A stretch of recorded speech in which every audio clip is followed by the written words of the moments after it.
నేను ఈరోజు చెప్పబోయే కథ ఒక అమ్మాయి గురించి. తన పేరు ఐశ్వర్య. తను ఒక అనాథ. నాకు ఒక బేకరీ ఉండేది.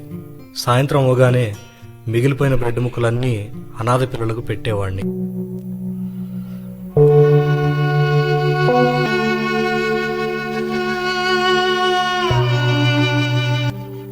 అందరూ పెద్ద పెద్ద ముక్కలు తీసుకెళ్ళిపోయారు. మళ్ళీ నాకు చిన్న ముక్కే దొరికింది. అంకుల్, మాలాంటి పేద పిల్లలకి రోజు తినడానికి ఏదో ఒకటి పెడుతున్నారు కదా, థ్యాంక్స్ అంకుల్. పెద్ద పెద్ద ముక్కలు పట్టుకెళ్ళినా కనీసం ఒక్కడు కూడా థ్యాంక్స్ చెప్పలేదే. చిన్న ముక్క దొరికిన అమ్మాయి థ్యాంక్స్ చెప్తుందే. ఇది నిజంగా ఆమె మనసేనా? ఏమో చూద్దాం.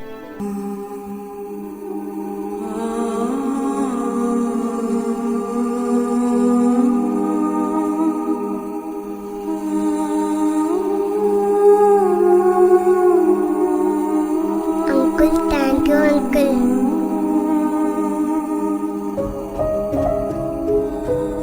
ఇదేంటి గోల్డ్ రింగ్ లాగా ఉంది?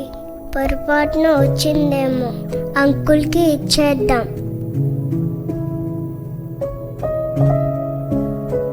అంకుల్, పొరపాటున మీరు ఇచ్చిన బండ్లో ఈ గోల్డ్ రింగ్ వచ్చింది అంకుల్.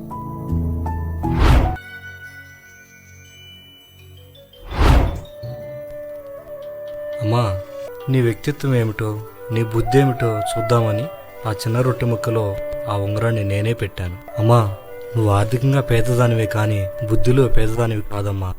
నేను నా కూతురుగా అంగీకరిస్తున్నాను.